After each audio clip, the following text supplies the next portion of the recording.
I'm a virgin! The words tumbled out of Kemi Adeyemi's mouth in a desperate rush as Park Joon-ho's hand stilled on the zipper of her wedding dress. His fingers, which moments ago had been trailing fire down her spine, froze completely. The temperature in the luxurious penthouse bedroom dropped 10 degrees. Jun-ho stepped back as if she'd burned him, his dark eyes widening with something that looked disturbingly like horror. His jaw clenched, a muscle ticking beneath the sharp line of his cheekbone. "What did you just say?" Kemi's heart hammered against her ribs, still pressed against the floor-to-ceiling window where he'd backed her just seconds ago, the white silk of her wedding dress hugging her beautiful curves. She'd seen the raw desire in his eyes during the ceremony, felt the barely restrained hunger in every touch, and now he was looking at her like she'd committed some unforgivable sin.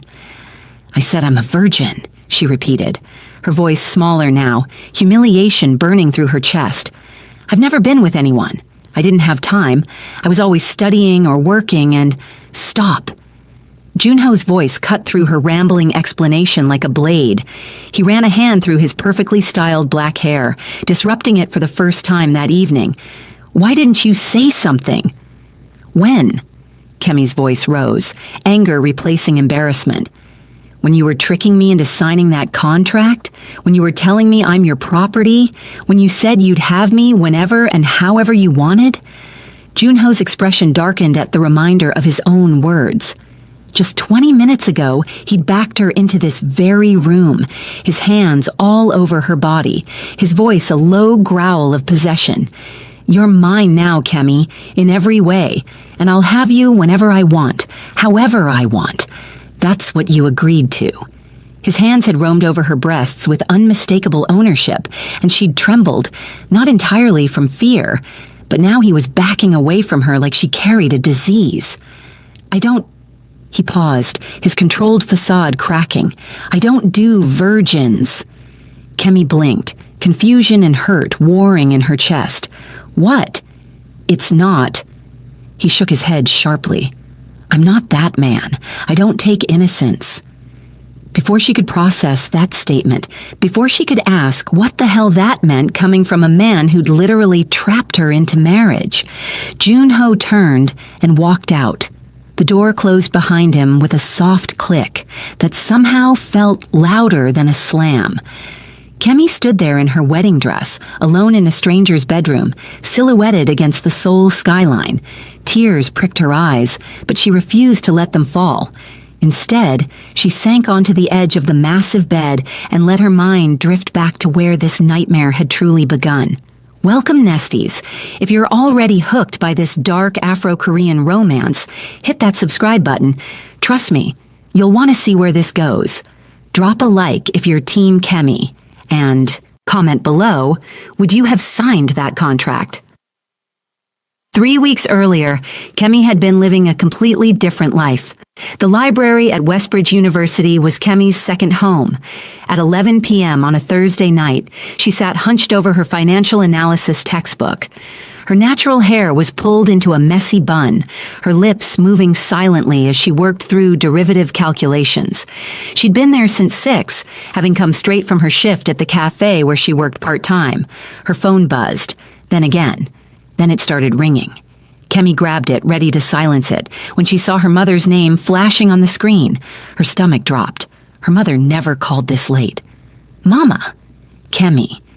Her mother's voice was thin with fear, speaking Yoruba in rapid bursts. "Men came to the apartment. They're looking for you. They said your father owes them money, 500 million naira. They said if we don't pay, they'll—" The line crackled. "They know about your brothers in Lagos. They said—" "Mama, slow down. What men? What money?" "The Park Syndicate." Her mother's voice dropped to a whisper, as if saying the name too loudly would summon them. "Your father borrowed for my treatment. He said he could repay it, but Kemi, they want it all now. They said if you don't come to negotiate, they'll go to Lagos. They'll hurt your brothers." Kemi's blood turned to ice. The Park Syndicate. Everyone in Seoul knew that name, whispered it with the same reverence and terror. They weren't just criminals. They were an empire, untouchable, ruthless. Where are they now? They left, but they said you have 24 hours to come to their headquarters. Kemi, don't. Don't go to those people. I have to, Mama. I can't let them hurt Papa or the boys. Kemi's mind was already racing, calculating. She had maybe $3,000 in savings. Nowhere near enough. But she could negotiate, couldn't she? Set up a payment plan? She was a finance student, for God's sake. Numbers were her language. Kemi, I'll handle it, Mama, I promise. She hung up before her mother could argue, before her own fear could paralyze her. Her hands were shaking as she packed up her books, hurrying out of the library. She didn't notice the looks from the few remaining students.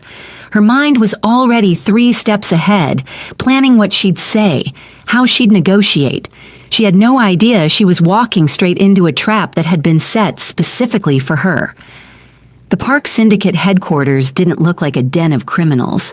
It looked like a Fortune 500 company, all gleaming glass and steel, modern architecture reaching toward the sky. Kemi stood outside the next morning, her heart pounding, wearing her best interview suit. It was the most professional thing she owned. The receptionist barely looked up when Kemi approached. "I'm here about the Adeyemi account," Kemi said, proud that her voice didn't shake. "I'd like to speak with someone about negotiating terms." The receptionist's perfectly made-up face split into a smirk. "Mr. Park doesn't negotiate, but I'll see if he's interested." Kemi waited, perched on the edge of a leather chair that probably cost more than her entire semester's tuition. 15 minutes passed, then 30. Just when she was about to leave, a man in an expensive suit appeared. "Miss Adeyemi, Mr. Park will see you now." Her heels clicked on marble floors as she followed him to an elevator, then up, up, up.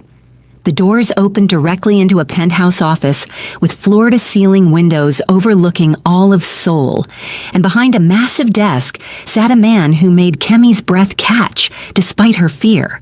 Park Joon-ho was beautiful in the way a blade was beautiful, all sharp angles and cold edges. His black hair was styled perfectly, his suit custom-tailored to his lean, powerful frame.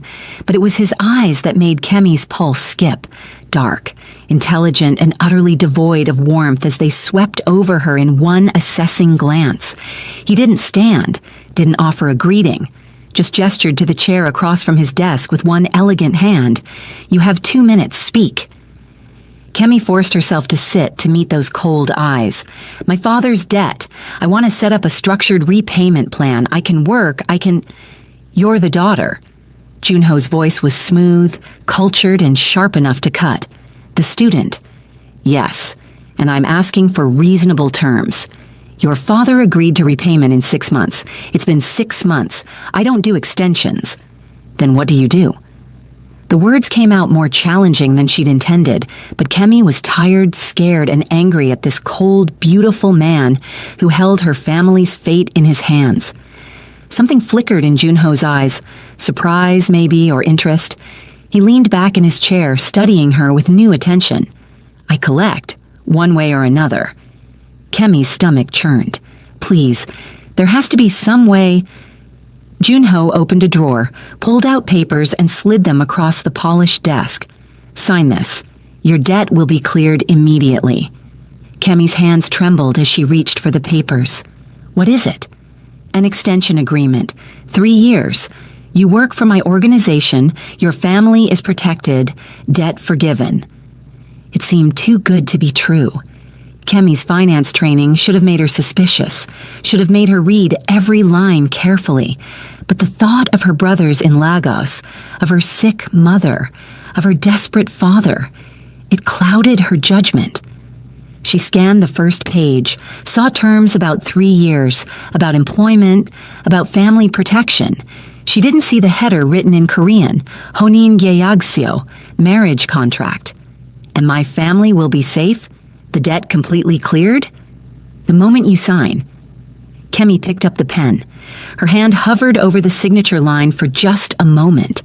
Then she thought of her mother's frightened voice, her brothers' faces, and she signed her name in quick, decisive strokes. Joon-ho took the papers back, his expression unreadable. "Excellent. Someone will be in touch with further instructions." When do I start working? What will I be doing? You'll find out soon enough. He turned his attention to his computer, dismissing her. You can go. Kemi stood, confusion warring with relief. She'd done it. Her family was safe. Whatever job they had for her, she could handle it for 3 years. She could do anything for 3 years. She had no idea that she'd just signed away far more than 3 years of employment. 2 days of blessed silence followed. Kemi went to class, studied, worked her cafe shifts. She'd almost convinced herself that maybe, just maybe, she'd managed to negotiate her way out of disaster. Maybe the park syndicate would just have her doing administrative work or something equally mundane. Then the delivery arrived. Kemi's roommate, Ada, squealed when the enormous boxes were brought into their tiny shared apartment. "Oh my God, Kemi, did you order something? Is this from a boyfriend?" Kemi stared at the sleek black boxes tied with silver ribbon. Her name was written on the card in elegant script. With trembling fingers, she opened the first one. A wedding dress. Pure white silk that probably cost more than a year of her tuition. The second box held diamond jewelry that caught the afternoon light and threw rainbows across their worn furniture. The third contained designer shoes. "Kemi, what the hell?" Ada breathed, touching the fabric reverently. "Who?" The card fell from Kemi's numb fingers. Ada snatched it up and read aloud. "The ceremony is Saturday, 2 p.m. Don't be late, Park Jun-ho." Park Jun-ho? As in the Park Syndicate Park Jun-ho? Ada's voice rose to a shriek. "Kemi, what did you do?" "I signed..." Kemi's mind was racing back to that contract, to the pages she'd barely glanced at. Oh God, no! She ran to her laptop, pulling up a translation app with shaking hands. It took her 15 minutes of frantic searching before she found a photo of a Korean marriage contract template online. The header matched exactly what had been on the papers she'd signed. Marriage contract. No! Kemi grabbed her phone, dialing the number on the Park Syndicate card she'd been given. It rang once before a cold, professional voice answered. "Park Syndicate. I need to speak to Park Jun-ho now. Mr. Park is in a meeting. I don't care if he's meeting with God himself. Put him on the phone." A pause. Then that smooth, cultured voice that now made her blood boil. "Miss Adeyemi, to what do I owe the pleasure?" "You tricked me!" Kemi was shouting now, not caring that Ada was watching with wide eyes. "That wasn't an employment contract, it was a marriage contract." "You signed it." His tone was infuriatingly calm, legally binding. "I'll go to the police." "With what proof? You signed willingly, eagerly even. 3 witnesses observed the signing, and if you cause problems, the debt doubles. Your family will suffer the consequences. Your choice, Miss Adeyemi." The line went dead. Kemi stood there, the phone clutched in her white-knuckled grip, and felt the trap close completely around her. She'd been played, used, manipulated by a man who'd sat across from her with those cold eyes and let her walk straight into a snare. "Kemi?" Ada touched her shoulder gently. "What are you going to do?" What could she do?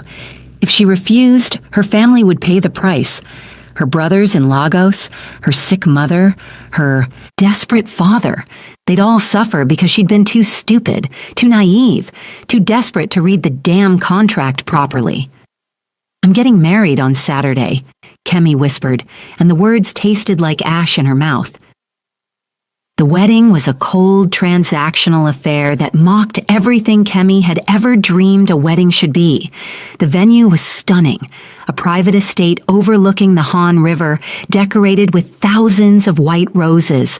But the beauty felt like a beautiful cage. Jun-ho's family was there. His father, Park Tae-won, watched the proceedings with calculating eyes that made Kemi's skin crawl.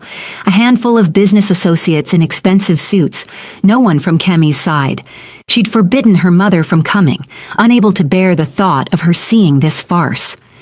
Kemi walked down the aisle alone, the white dress weighing her down like chains.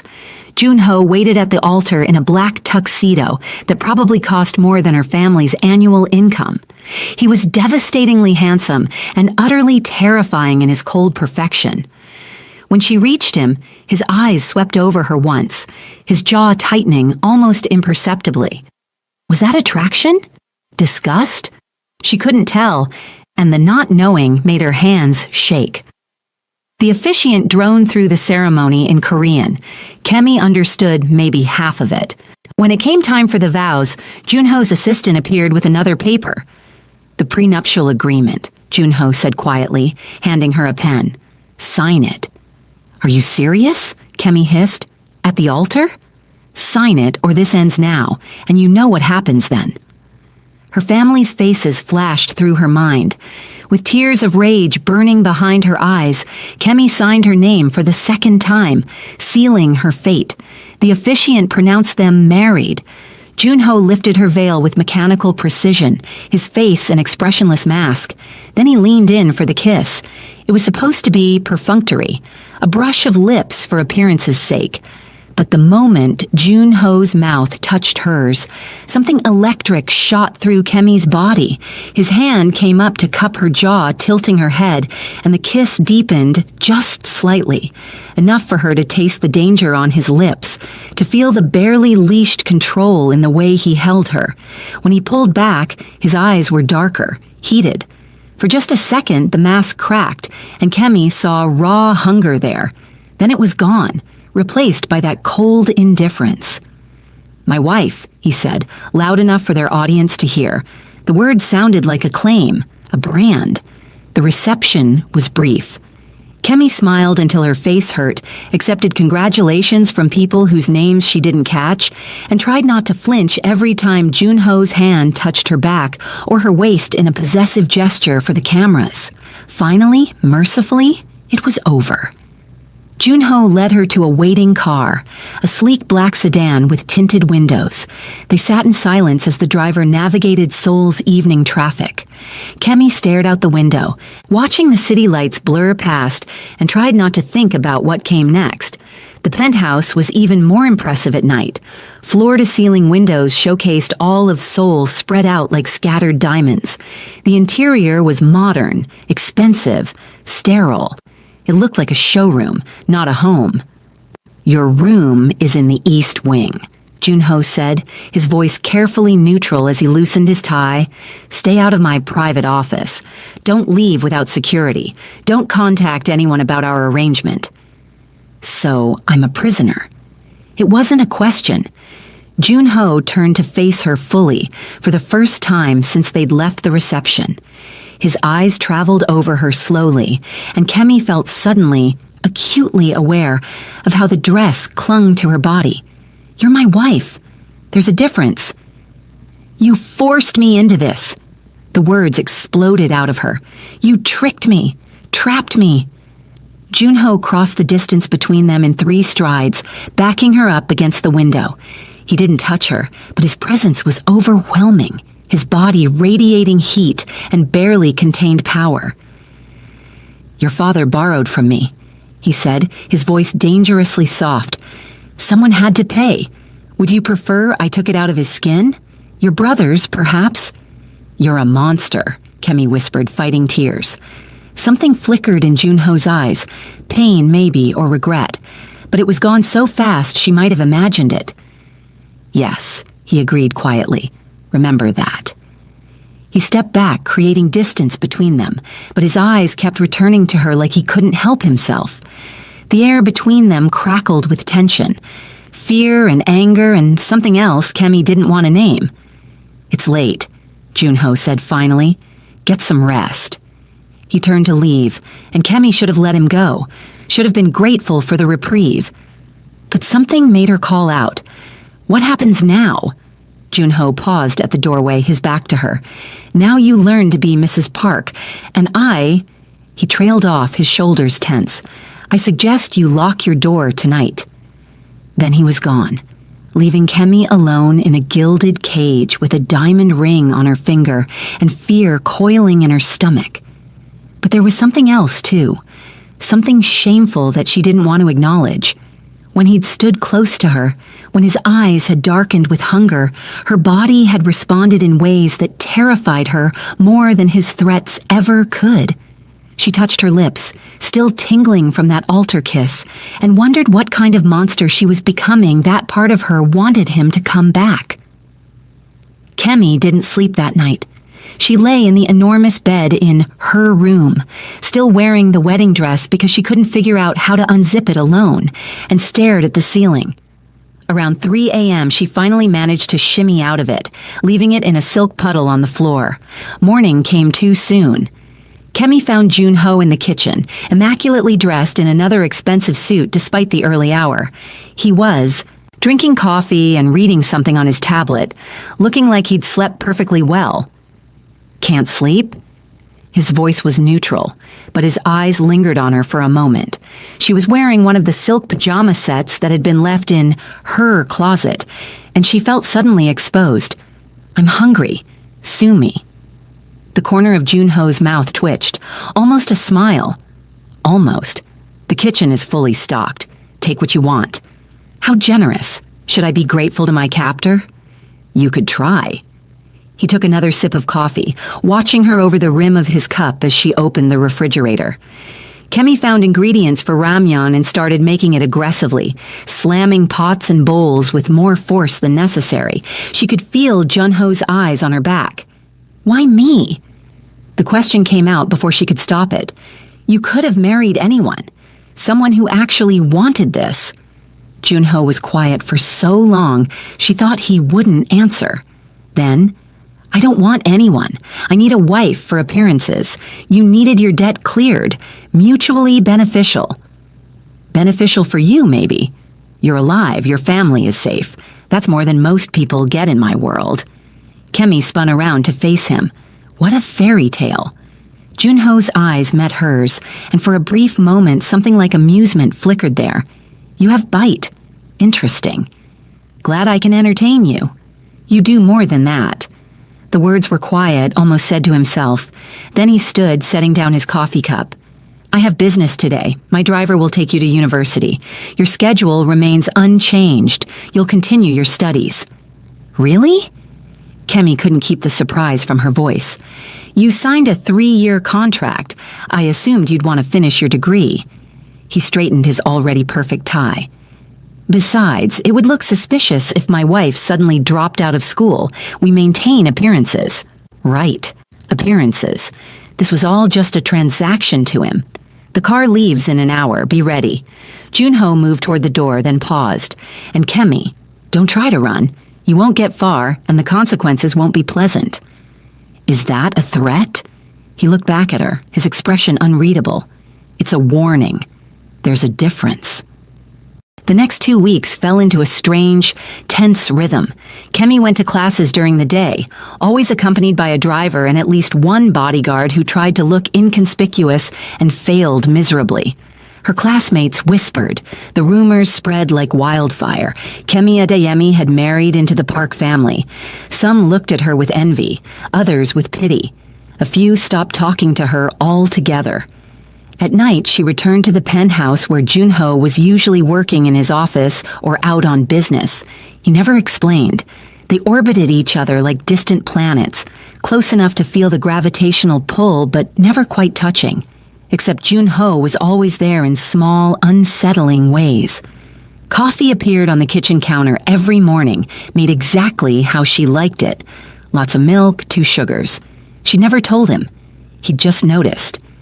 When she studied late into the night at the dining table, she'd wake up in her bed with no memory of getting there, her notes organized neatly on her nightstand. Once she came home soaked from unexpected rain because she'd stupidly left her umbrella at school. Within an hour, 3 new umbrellas appeared in the entryway along with a raincoat in her size. It was confusing, maddening, because how could she hate someone who remembered she took 2 sugars in her coffee? How could she fear someone who carried her to bed when she fell asleep studying? But then she'd remember the cold way he'd trapped her into this marriage, and the anger would return. On the 15th night, Kemi was struggling through advanced corporate finance when she heard footsteps. Junho emerged from his office, loosening his tie. It was past midnight. He looked exhausted in a way that made him somehow more human, less like the cold, perfect statue he usually resembled. "You're still awake." It wasn't a question. Finals next week. Kemi gestured at her laptop and the scattered papers around her. This merger analysis is killing me. Junho moved closer, and Kemi tensed, but he just leaned over her shoulder, scanning her work. This close, she could smell his cologne, something expensive and masculine that made her pulse quicken traitorously. "You're approaching it wrong," he said.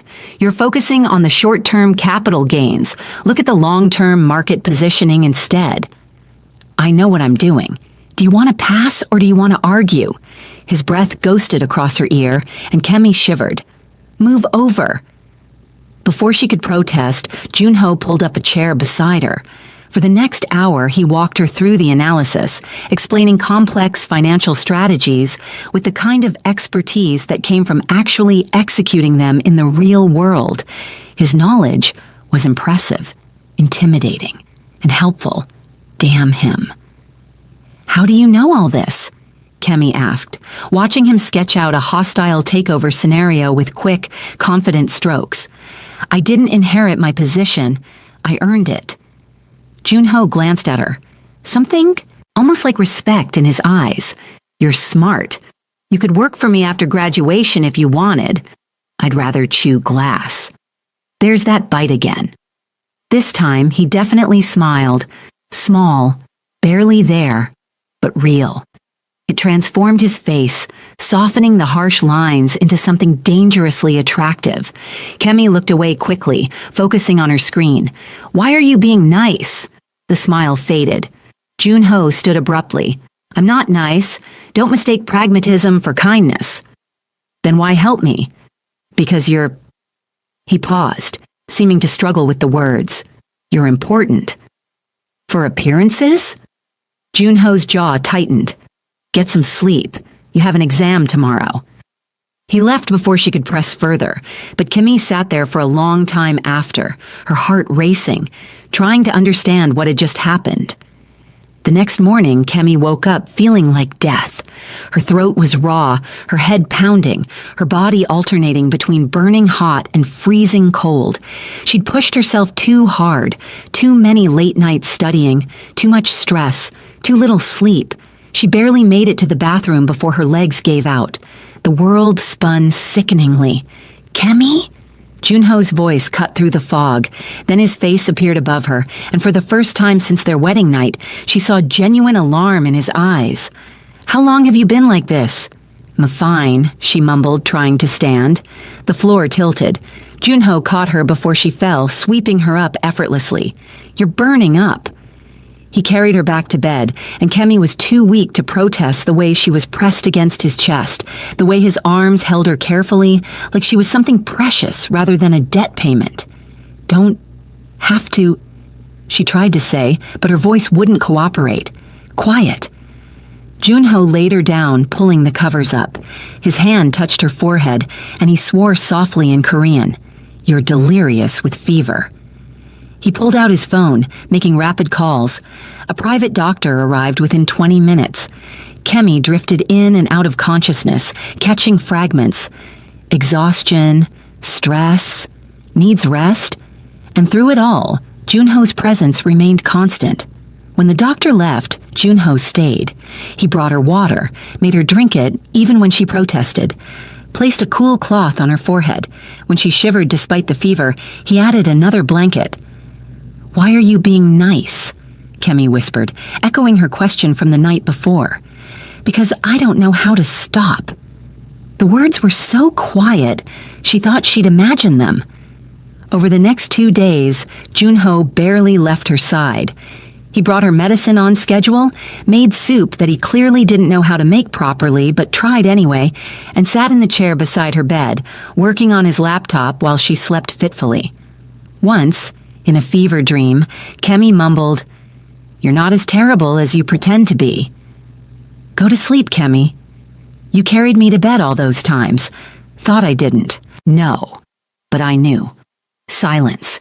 Then Junho's hand smoothed her hair back from her fevered forehead, gentle in a way she didn't know he was capable of. "Sleep. I'm not going anywhere." When Kemi finally recovered enough to think clearly, she found Junho asleep in the chair beside her bed. His usually perfect appearance was disheveled, tie gone, shirt wrinkled, dark circles under his eyes. He'd been watching over her. Something shifted in her chest, something dangerous. "Junho," she said softly. He woke instantly, alert in the way dangerous men learn to be. "You're awake. How do you feel?" "Better. You didn't have to do all this." "Yes, I did." "Why?" Junho stood, putting distance between them like he always did when things got too real. "You're important." "You keep saying that. What does it mean?" He turned back to her, and the look in his eyes made her breath catch. "It means I care if you live or die. It means the thought of you suffering makes me want to destroy things. It means you're—" He cut himself off, jaw clenching. "Get some more rest." "Junho, don't." His voice turned sharp. "Don't look at me like that. Don't make this more than it is." "What is it then?" "Complicated." He moved toward the door.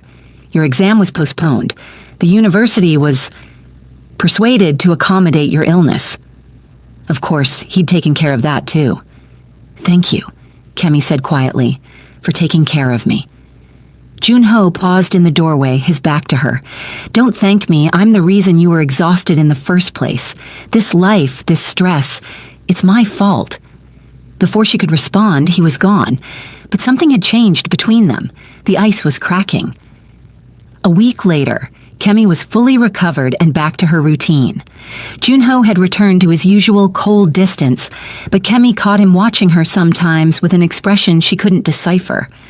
She was studying in the living room when a stunning woman walked through the front door like she owned the place. Designer clothes, perfect makeup, the kind of effortless beauty that made Kemi suddenly aware of her messy bun and old university sweatshirt. "Oh," the woman said, her eyes traveling over Kemi with undisguised disdain. "You must be the new wife. How charming." "And you are?" "Jiwon, Junho's ex-wife." She smiled, all teeth and no warmth. "Has he mentioned me?" Kemi's stomach dropped. Ex-wife. Junho had been married before. "He's in his office," Kemi managed, trying to keep her voice steady. "I know where his office is, darling. I used to live here." Jiwon's smile sharpened. "We should talk sometime. I could tell you all about your husband, the things he likes, the things he'll never tell you himself." She sauntered off toward Junho's private office, leaving Kemi sitting there with a nasty, unfamiliar feeling churning in her stomach. Jealousy, which was insane because she didn't even want this marriage. She shouldn't care that Junho had an ex-wife who looked like a supermodel and walked through their home like she still belonged here. But she did care, and that realization was almost as terrifying as the marriage itself. Minutes later, raised voices drifted from Junho's office. Kemi tried not to listen, but the penthouse had excellent acoustics. "Can't just show up here whenever you want," Junho was saying, his voice tight with anger. "Why not? Afraid your little wife will get jealous?" Jiwon's laugh was cruel. "Please, she's just another one of your father's arrangements. You don't actually care about her." Silence. Kemi held her breath. "Get out, Jiwon." "I left you once, Junho. I can come back just as easily. This girl, she's nothing. Just a debt payment. She'll never understand you the way I did." "You're right." Junho's voice was cold. "She's nothing like you. She's better. Now get the hell out of my home." Footsteps. Jiwon emerged from the office, her face flushed with anger. She walked past Kemi without a word. After the door slammed, Kemi sat frozen, Junho's words echoing in her mind. "She's better." Junho appeared in the doorway of his office, looking uncharacteristically rattled. His eyes found Kemi immediately. "How much did you hear?" "Enough." Kemi stood, trying to project a confidence she didn't feel. "You were married before." "It ended badly, that's all you need to know." "She seems to think she can come back." "She can't." Junho crossed to where Kemi stood, and suddenly the space between them felt charged with electricity. "There's only one Mrs. Park now. You." "For appearances," Kemi reminded him, but her voice wavered. Junho's hand came up, almost touching her face before he dropped it. Is that what you think this is? Isn't it? You said yourself. I say a lot of things. His eyes searched hers, intense and burning. Doesn't make them true. Then what is true? I don't know. The admission seemed to cost him. But I know that I haven't been able to stop thinking about you since you walked into my office. I know that seeing you sick terrified me. I know that Ji-won showing up here made me want to burn the world down because I thought you might believe her poison. Kemi's heart was racing. Junho, don't say my name like that unless you're ready for what comes next. What comes next? He leaned in close enough that she could feel his breath on her lips. I stopped pretending I don't want you. The air between them crackled. Kemi's pulse pounded in her ears. She should step back, should maintain distance, should remember that this man had trapped her, manipulated her, forced her into this marriage. But her body had different ideas. I hate you, she whispered, but it sounded like a lie even to her own ears. I know. Junho's thumb traced her lower lip, and Kemi's breath hitched. Doesn't make this any less real. Before either of them could close that final distance, Junho's phone buzzed insistently. He swore under his breath, stepping back and pulling out the device. His expression darkened as he read the screen. I have to go. Business. Of course. Kemi tried to ignore the crushing disappointment in her chest. Junho hesitated at the door, looking back at her. Lock your door tonight if you want me to stay away. Then he was gone, leaving Kemi standing there with her lips still tingling from almost being kissed and her heart racing with something that felt dangerously like hope. That night, Kemi didn't lock her door, but Junho didn't come. The incident with Ji-won shifted something fundamental. Over the next few weeks, the careful distance Junho had maintained began to crumble. He came home earlier, started eating dinner with her instead of locked in his office. They'd talk about her classes, about nothing important, and sometimes Kemi would catch him smiling at something she said. He left notes now, post-its stuck to the coffee maker or her textbooks. Your presentation is at 10. You'll do well. J. Stop studying at 3 a.m. Sleep matters. J. You're brilliant when you argue with professors. I listened to the recording from your seminar. Impressive. J. That last one made her call him. You're having me recorded now? I'm having you protected. Junho sounded amused rather than defensive. The recordings are a side effect. That's creepy. That's thorough. There's a difference.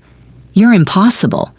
You keep saying that, yet you called me just to tell me. Interesting. Kemi hung up, but she was smiling. The notes continued. She started responding to them. Stop being weird. K. Stop pretending you don't like it. J. I really don't. K. Liar. J. It became their own private conversation. These little pieces of paper scattered around the penthouse. Kemi saved every single one, tucked away in her nightstand drawer like a secret. One morning, she found a note that made her breath catch. You're beautiful when you concentrate, also when you glare at me, especially then. J. She held the paper for a long moment, heart pounding before writing back. You're not as terrible as you pretend to be, K. His response appeared that evening. Don't tell anyone.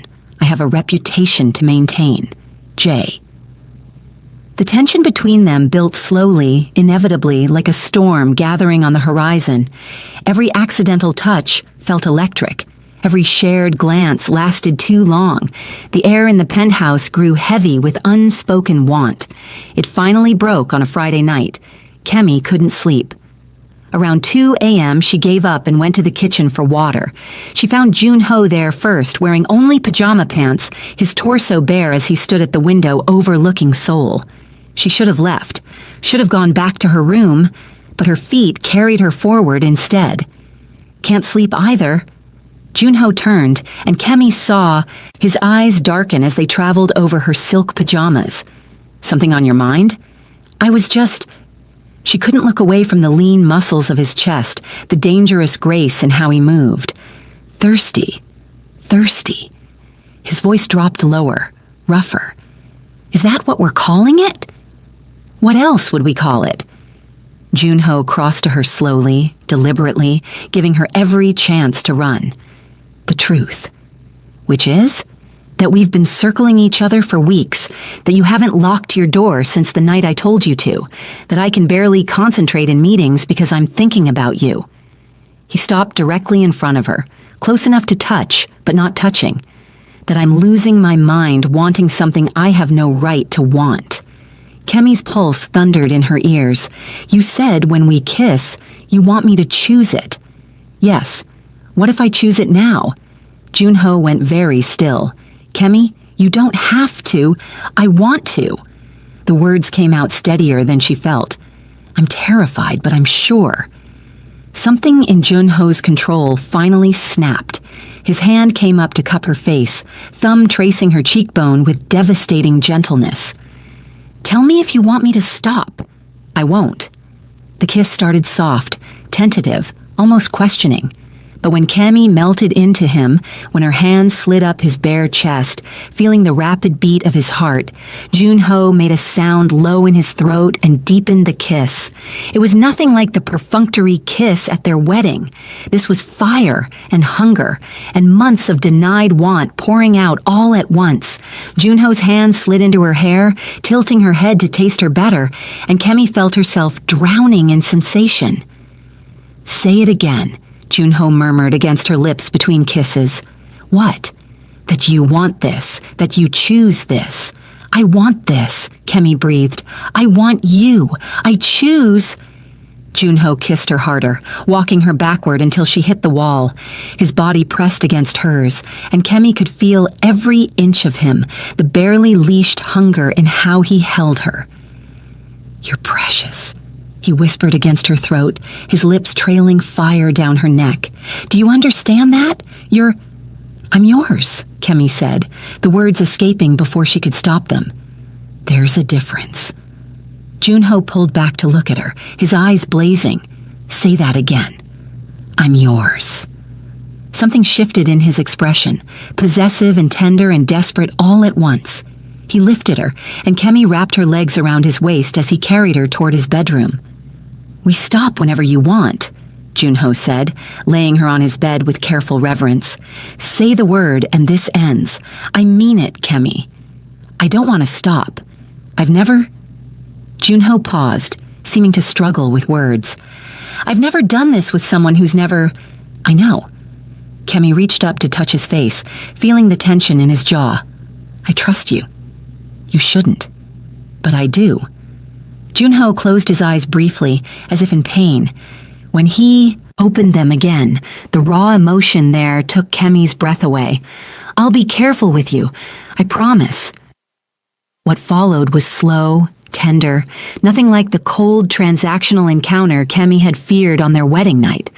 Junho touched her like she was something precious, kissed her like he was memorizing the taste of her, whispered words in Korean she didn't understand but felt in her bones. When it hurt, he stopped, held her, murmured reassurances until she urged him on. And after, when they lay tangled together with the Seoul skyline glittering beyond the windows, Junho held her close and said 3 words that changed everything. I love you. Kemi's breath caught. What? I love you. Junho's voice was rough, vulnerable in a way she'd never heard. I didn't want to. I fought it. But I love you, Kemi.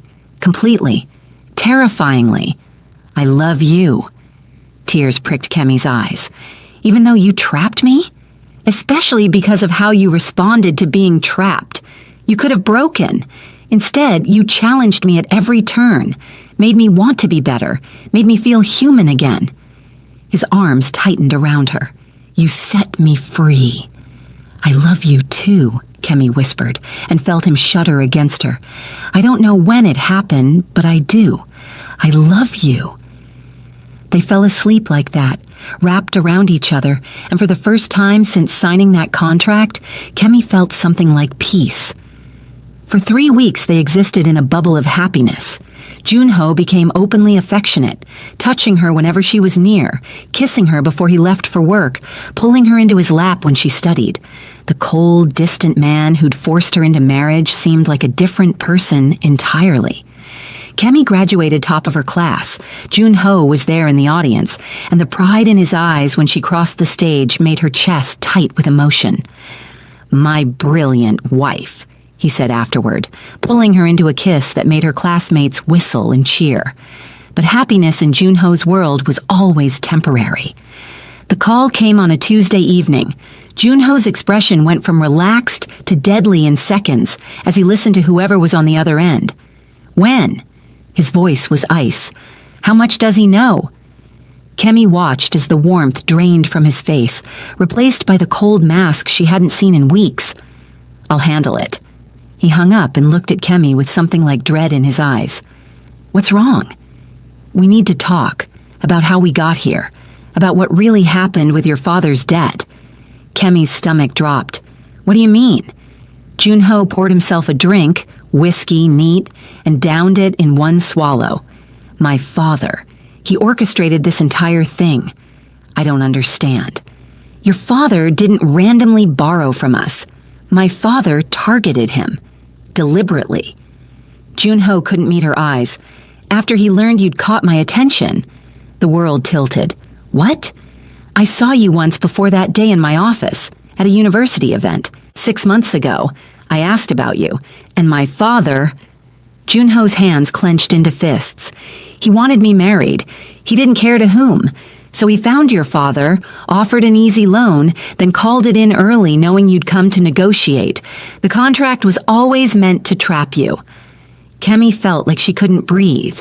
You knew your father did this." "Not at first. I suspected about 3 months into our marriage, but I didn't have proof until recently, and—" "3 months?" Kemi's voice rose. "We've been together, we've been intimate, and you knew. I was trying to protect you. If I confronted him, he'd retaliate. So you lied to me instead." Tears streamed down her face now. "You let me believe I was falling in love by choice when this entire thing was orchestrated. It wasn't like that." "Then what was it like, Jun-ho? Explain to me how this is anything other than another manipulation." "Because I love you." His voice cracked. "Yes, my father set the trap. Yes, I should have told you sooner. But what happened between us? That was real. That was us." "How can I know that?" Kemi wrapped her arms around herself. "How can I know any of this was real when everything was built on lies?" "Because I'm choosing you over everything. My family, my position, my father. I need space." The words came out broken. "I need to think. Don't leave." Jun-ho reached for her and she stepped back. The hurt that flashed across his face almost broke her. "Please, Kemi, don't leave." "I have to. I can't be here right now." Kemi packed a bag through her tears and left that night. Not back to her university dorm, she'd graduated. She booked a flight to Lagos with money she'd saved from the allowance Jun-ho insisted she take. She needed to be with her family, needed an ocean between her and the man who'd broken her heart. Jun-ho didn't stop her.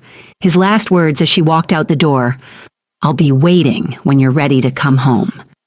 This was never home, she'd said, and watched something die in his eyes. Lagos welcomed her with humid heat and familiar chaos. Her father's small house felt cramped after the penthouse, but it was real, honest. Her brothers tackled her with hugs, and her mother held her while she cried. "Tell me everything," her mother said. So Kemi did.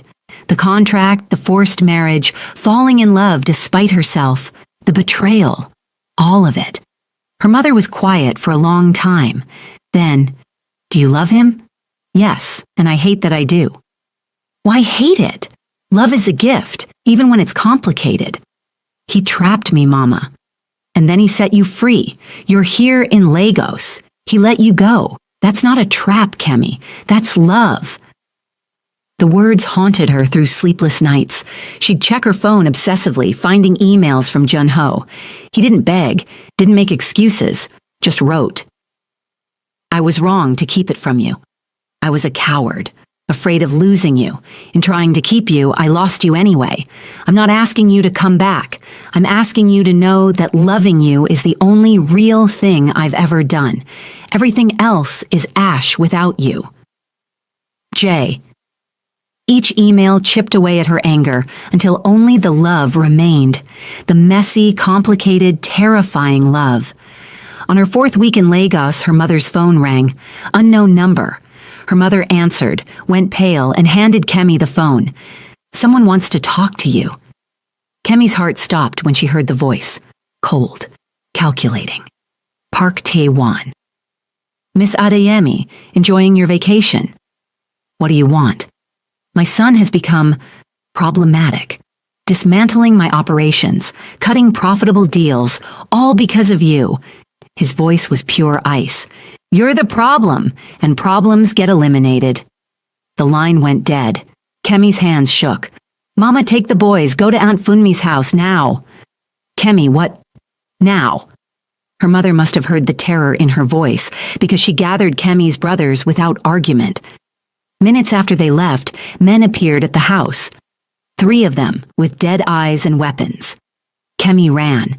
Through the back door into the narrow Lagos streets she'd known as a child, but they were faster, cornering her in an alley with nowhere left to go.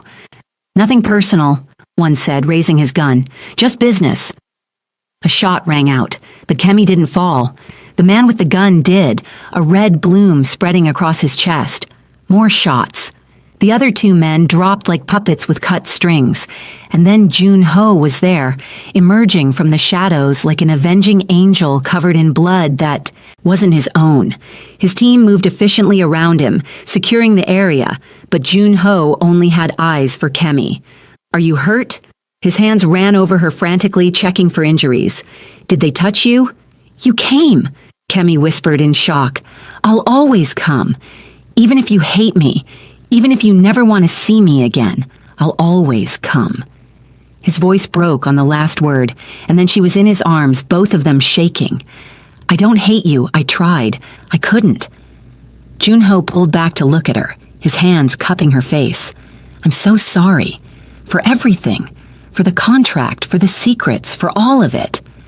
"I know. I forgive you." Kemi touched his face, feeling the stubble, the tension.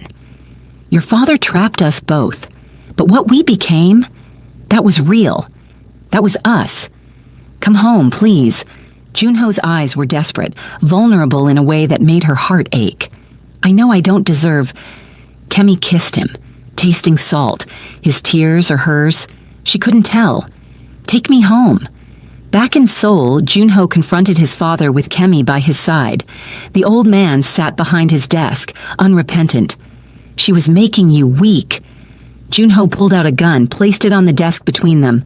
"She makes me human. You made me a monster. Choose which version you want to deal with." "You'd threaten your own father?" "You tried to kill my wife. We're even." Jun-ho's voice was deadly calm.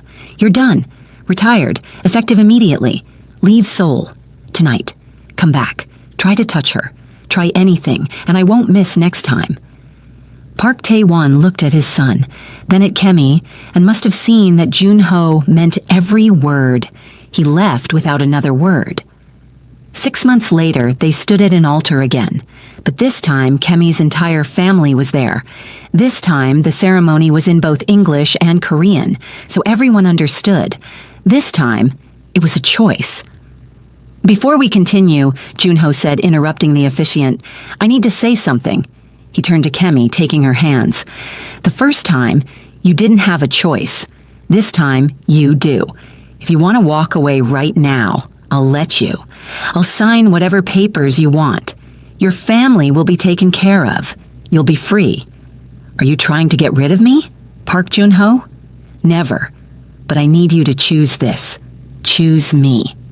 I choose you. Every time, I choose you." They kissed before the officiant finished, to laughter and applause. Real this time. Right this time. 1 year later, Kemi stood in their kitchen attempting breakfast. Jun-ho wrapped his arms around her waist from behind, kissing her neck. "You're still terrible at cooking. And you're still terrible at giving compliments. I have other talents." His hands splayed possessively over her stomach, and Kemi covered them with her own, a secret smile playing on her lips. "Yes, you've made that very clear. Regret marrying me yet? Ask me again in 50 years. I will. every day for the rest of our lives." Kemi turned in his arms, her hand unconsciously moving to her stomach, where a tiny life was just beginning, a secret she'd discovered yesterday and hadn't told him yet. "I love you," she said simply. "I love you." Junho's eyes softened. "Even the parts I don't deserve. Especially those parts." Outside, Seoul glittered in the morning sun.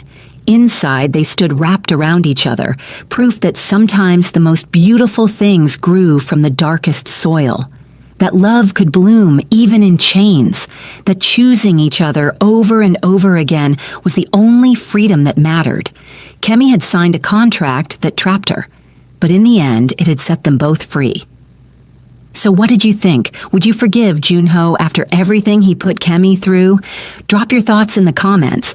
And if you love this dark romance journey, smash that like button, subscribe for more stories that'll keep you up at night, and share this with someone who loves a good enemies to lovers tale.